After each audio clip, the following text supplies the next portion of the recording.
Hello. How is everybody on this? Uh, is it Wednesday?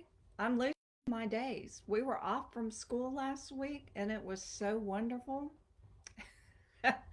And this teacher is now struggling. Hi, I'm Melissa from Educating Jacob, and this is Autism Awareness Month. So, I'm here to share some tips and tricks from my family and from my work at school. So, come on in. If you have any questions or something that you want to hear about that we haven't talked about yet, just send me a DM, and we'll be doing this every Wednesday for the rest of this month to celebrate Autism Awareness Month.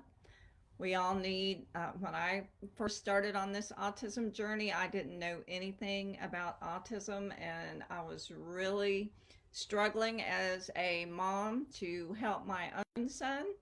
So I've made it my mission to now help other moms, other teachers who are struggling in any way with autism or learning disabilities so that we can all have some success, have better days, days that aren't so chaotic and so stressful.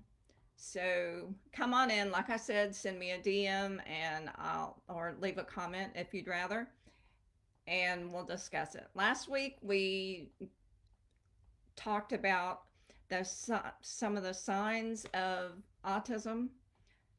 For me, with Jacob, he was very delayed in his speech. He had sensory issues with things that he would wear. He had sensitivities with textures and things that he would eat. He liked to line up his toys. He didn't really play with them the way a typical child would play using imagination or anything like that. So go back and catch last week's tips and tricks if you need to. We also talked about some strategies on how to help things with the sensory issues and different things like that. So today, what can you do on a gloomy day? We're getting ready to have a rainy day tomorrow, and this teacher needs some sunshine, but it is what it is. So what do you do? Well, my coworkers have gotten me hooked on crumble cookies. So when we had a gloomy day last week and Jacob and I were here, I was trying to think of something fun that we could do. So I said, all right, go get your socks and shoes on. And we jumped in the car and we went to crumble cookies. So that's how our day started. We went and we got our snack. We hit a drive through. I think we got Panera Bread, something like that. And we came home, and he's always down for a party. So we called it our gloomy day party. And we had our cookies, we had our lunch, and we started searching on Netflix. So I think it was Stranger Things. We went ahead and dove into Stranger Things. He left me after the cookies were gone, and he would come back in and check on me. But he enjoyed it. One thing that can really go wrong when you're tired. I'm tired this week. Like I said, we just came back off of spring break. So if I didn't have Jacob days planned out, if I had not planned ahead, this is a packet that I keep with the days of the week on it. It has work in it, different pages. He's got math, he's got books to read, he's got things for the day. Now, if I wake up and I'm not feeling good, or there's a change of plans, maybe we were going to be gone and now we can't because the weather's just bad. If the schedule's not in place and he's not given something to do, the chaos comes in. Then I get short-tempered because he's he's starting to annoy me. His day's not going right, so he's going to make sure I feel his pain a little bit. But in the end, I'm upset with myself because I didn't do what I should have done so that we all could have a successful day. If I didn't plan it out, if I didn't have backup things for us to do, he's not going to just quit having autism because I'm having an off day. He's not going to stop asking for things or doing things that I can normally handle. I mean, it just is what it is. But if you, as a mom or a dad, family, if you plan ahead, then you can all handle it better. I can change the schedule. I can add things or take things out of the schedule if I need to. The point is, you need a plan. You need to be able to set yourself up and your child up for success. The way to do that is not to wait for a day that somebody's in a grumpy mood or something has gone wrong.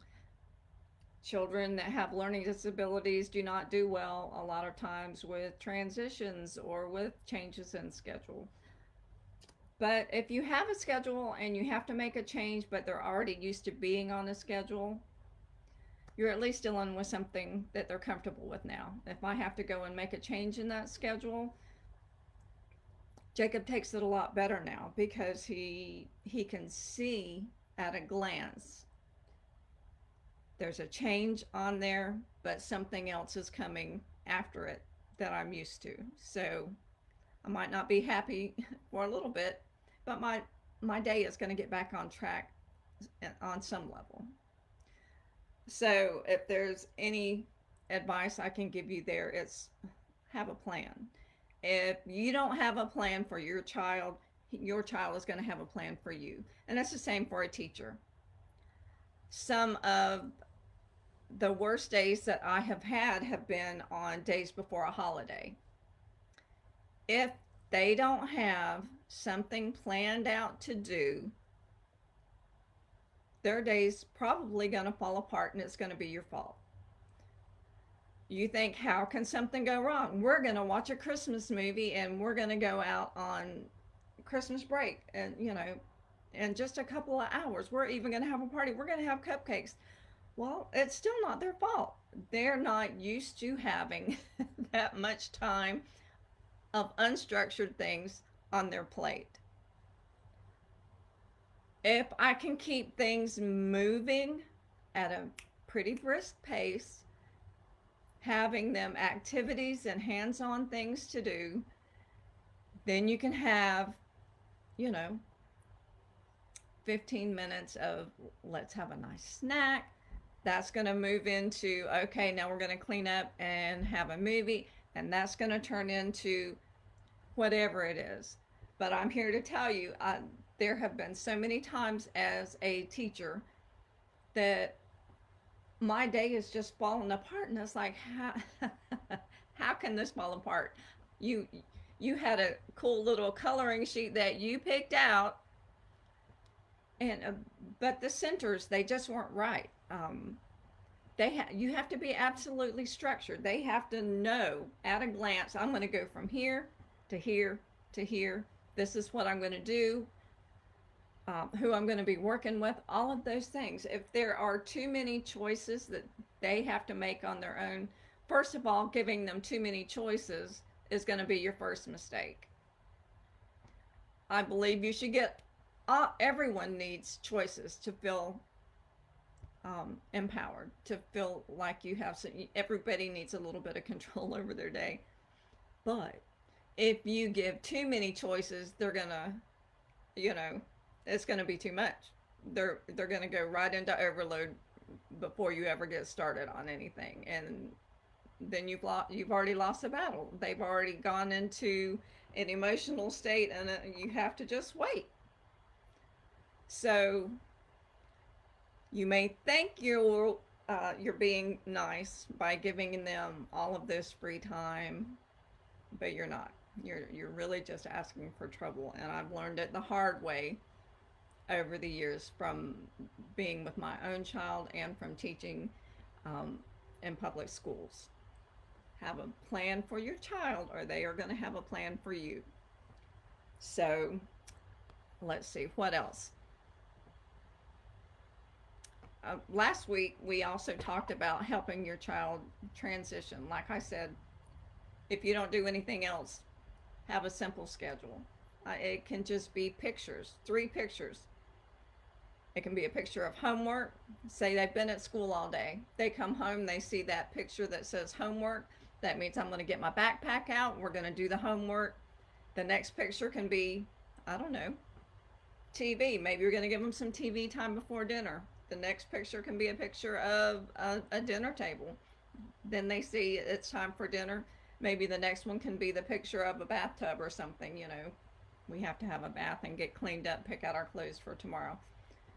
Whatever it is, whatever your child's routine needs to be, you can do that very simply by giving them a visual schedule. You're communicating. You set your expectations out. They know what they need to do, and they're not coming to you every 2 seconds saying, what am I supposed to be? What do you want me to do? Can I do this? Can I do that? You don't have to answer those questions if they've got a schedule and you just point to the schedule. You know what you're supposed to do. Go over there. First thing we're going to do, get your homework, or whatever it is.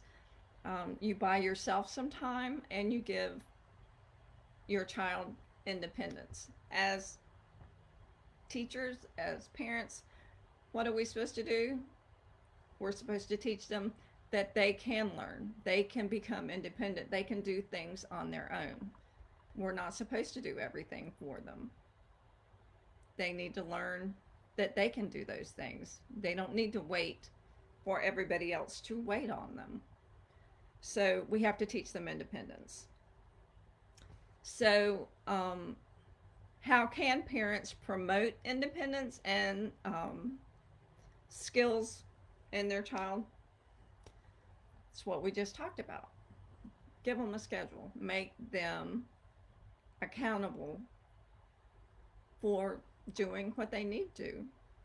Brushing their teeth, washing, picking up their toys.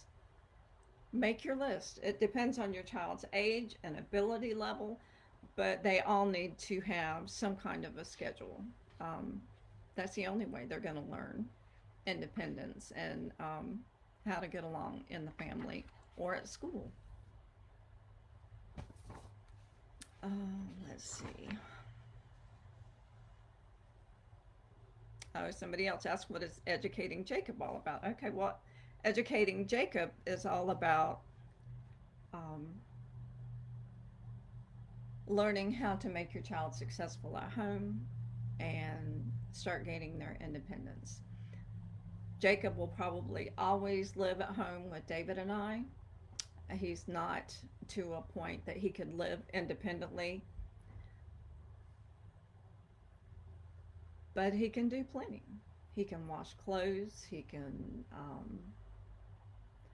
get some of his own food. He can do a lot of different things, and I'm not going to be waiting on him hand and foot. He needs to learn a certain level of independence. So he can do laundry. He can wash dishes. He can make his own bed. He can strip his own bed and throw it in the laundry. I mean, he does schoolwork. So there's a lot of things that he still needs to do, and he needs to learn to do, and I need to help him do that. But that's what Educating Jacob is. Back when he was diagnosed, I was clueless, and we have both learned, and we've learned together. And I was so afraid that I went and I got a degree in teaching. You do not have to go out and get a degree in special education to help your child. You just don't. You do need to have some people around you to help you. And I'm happy to do that. Send me a direct message, and I'm happy to speak with you. And if you don't know, if I don't know how to help you, I know a lot of people around me like I said last week, I have administrators that are wonderful, and they have been around learning disabilities just as much as I have, even if they don't have children. They've had so many students over the years, and um, they're just invaluable. We all try to help each other out, and I'm happy to do that. Reliable resources. You can always go to your doctor and use your speech therapist. And if your child's in a speech therapy because they have delayed speech or something like that, that's wonderful. They are a professional that you can talk to. That was one of the first professionals that helped me, because the pediatrician kept telling me that, well, sometimes boys are later to talk. He's fine. He's meeting his other developmental milestones. No, it wasn't all right. Jacob should have been sent to be tested and screened way before he was. We didn't get an official diagnosis on him until in between 3 and 4 years old, and the child had no speech. It was very evident that Jacob had issues. I just didn't know what it was. I didn't know what autism was. So, you know, I didn't have anybody around me that could help me. But that first speech therapist, after we showed up for our first lesson, she looked at me. She said, has he been tested for a learning disability or autism? And I was like, no. I said, you were the first one that I got his doctor to.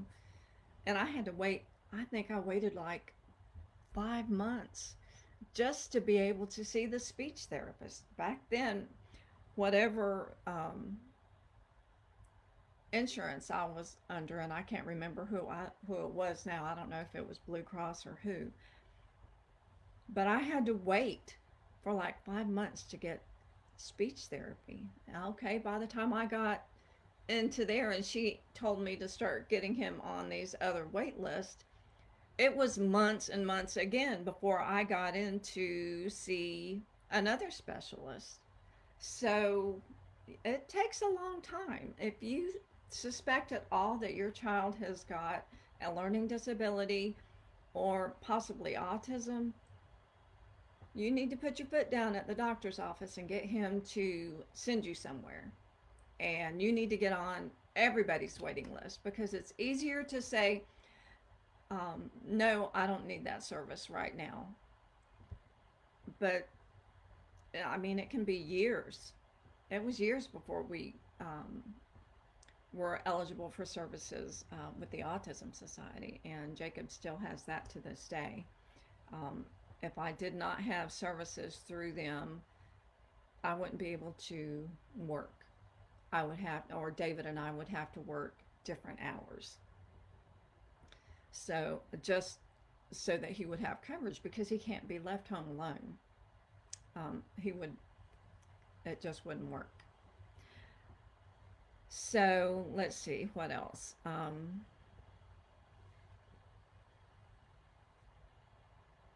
Effective teaching strategies for children with autism and learning disabilities. Okay. A lot of times, if you have speech problems, or if you have problems processing what someone is saying to you, like a lot of children with autism have, use pictures. You can look at a picture and see right away what you need to do.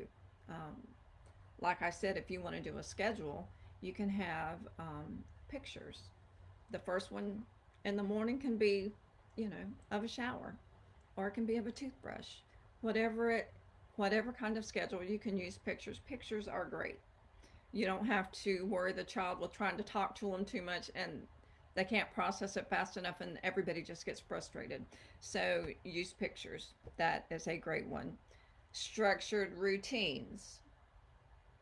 There's a lot of anxiety over starting schedules and routines and stuff like that. But as soon as they get used to the same thing the same way every day, yes, you can change it up a little bit, but the point is to get them to where they're independent with something. Everything in Jacob's work, things that he's going to do when I'm not here, are things that he's already learned how to do. This is just something that he's already done, and he is just practicing his skills. The math that's in here, the reading that's in here, all of it is stuff that he can do. So give teach them things and then throw it into their schedule. Let them see that they can be independent. Oh yeah, I do know how to do this, because sometimes they'll keep coming to you. Jacob did, and he would want me to sit down and do it all because he wants to know that the answer is right before he puts it on his paper. And I have children in school that are that way too. They're hesitant to write down the answer because they don't want you to say, nope, that's not right. That's not right. They don't like that. So they want you to approve it. They want you to say, yes, that's right, before they write it down. Well, I'm sorry, but you have to get out of that. You have to learn that you can do it on your own. And if you count it wrong, we're just going to correct it together. You know. So hold your guns and stay strong. It'll work. Sensory friendly environment. So when you're planning these schedules and things that you want them to do, take into consideration that they have sensory or emotional regulation. If they have, there are some sensory things that you can put in. Say you have a child that's really fidgety and they can't sit still for a long time. Okay, we're not trying to make them uncomfortable. We want to help them. So maybe you can get something that's a little bit like a weighted blanket that can go across their lap while they're doing some sit down work. Or after they've done a little bit of sit down work, let them have some Play-Doh or some putty or something they can manipulate with their hands, the little fidget toys or whatever. But let them see that it's on the schedule and that they have to move on and go to something else. They can't, it's not just an untimed playtime. But work it in to help them out. If they don't need it, they don't need it. But if they need it, give it to them. We don't want to push them until they're, aggravated. If they want to stand up and do their work, that's fine with me as long as you're working. If you can still write while you're standing or you can still type, that's perfect. Nobody wants to sit all day if you don't have to, or go sit over on the rug, in the chair, whatever. As long as you're doing what you need to do, all of that is fine. Everything doesn't have to be micromanaged. Like I say, they should be able to do whatever it is that you're putting into their schedule. It should have already been practiced, and it should be routine before you back off and hands off. Some of the younger children that I have that come into class, there may be games on that schedule right off the bat. The point is, they need to see and understand, this is what I'm asking you to do. And I'm trying out things that I want them to do. If they like it, it's going to stay in the schedule. If they don't like it, I'm going to put it off to the side and I'm going to try something else. You want to have things work that you need for them to do, but you need to have things that they want to do. So you're going to have to try a lot of different things so you can see what they really like. You need those things that they really like in order to move them from one tough spot to another. You're going to have to find something if they're younger. Once they get older, just like the rest of us, this is how it is. This is what we have to do during the day. In the evening, you're going to have your free time. When Jacob gets up, the first thing he does is hit the shower, grabs his breakfast, takes his medicine, and he goes and gets his work. And if I don't have these bags full and in there, he's coming and looking for me wherever I am, because he wants to be able to knock out his work, because he knows when everything is gone off of his schedule, it's his free time. So he's like we are when it's time to get up and go to work. We want to go get the work done so that we can get to our free time. Does that make sense? So, as a parent, you're setting yourself up for success, and you're setting your child up for success. You're teaching them how to be independent by using those schedules. The schedule is communication between the two of you. He can't have a hold of a conversation with me, a back and forth conversation with me the way that I would love to hear. But he can use those short phrases and movie quotes. He can, if I'm going to the grocery store, he can stop me and say, Mom, cereal. I need cereal. But if I come home from work, Jake, how was your day, bud? How's it going? He's just gonna, I might get a movie quote and I can tell that he's kind of happy or something, but he can't tell me, um, my worker kind of just rubbed me wrong today and it wasn't good. I can tell by the way he's acting around the person that he was with, what kind of day that they had. Well, and he's my son, I can just tell. But, you know, he he doesn't have the ability to tell me that. So anyway, that's a great way to communicate between your child. And when you build choices into that, you're also showing them that you care. I love him, so I put a lot of choices in his work that he likes, things that he wants to choose from, because I don't want to just work him. I want him to enjoy his day. I want him to be productive. And it's the same way when I'm at school with my children at school. I don't just give them things, I try to give them things that they like. I try to work things in and give them choices. What do you want to do, this or you want to do this? They are both things that I think that they need to do, but they're going to choose a kind of the order that they go in. So I know I enjoy that when my boss gives me those kinds of choices. So I try to do it with my children as well. Oh, all right. So a lot of people are asking about the behavioral challenges. There's, if you have severe problems, you have things like ABA therapy. That is not me. I would have loved to have had that when Jacob was younger, but I mean, honestly, you've just got to dig in your heels, because I knew Jacob is 6'2" right now. I'm 5'5", and I'm gonna be much older, and he's gonna be, much stronger. I mean, he's a man, I'm a woman, and he's 6'2", I'm 5'5". I'm not gonna be bossed around by my child. So, I mean, there are some things he had to get over when he was younger. He would get in trouble, and I mean, his dad and I are paying the bills and getting him the things that he likes. I know he can't go to a job and earn his own money, and I hate all of that.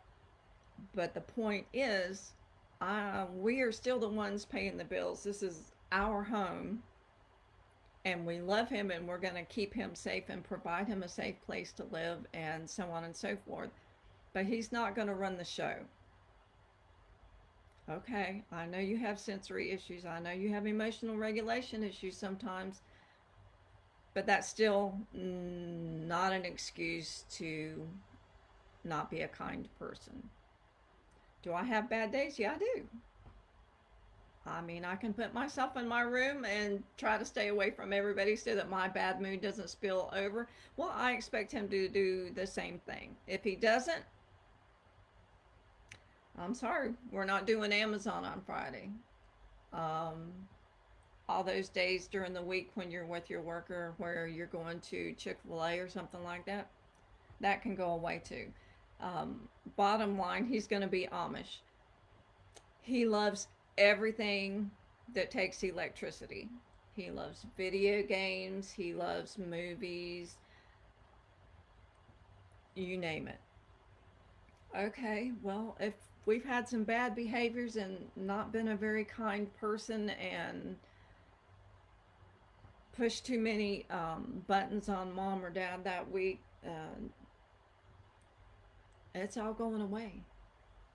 You're going to have to find a book, pick up a pencil and something and do some art. I don't know. It's up to you. You're the one that blew it. You're the one that wasn't kind. There has to be consequences, because if I say, you know what, Jake, I know your medicine has made you kind of grumpy, because there have been times, and that'll be for another day because we're at the end of our 30 minutes now. All of those things can give you a bad attitude or make you grumpy.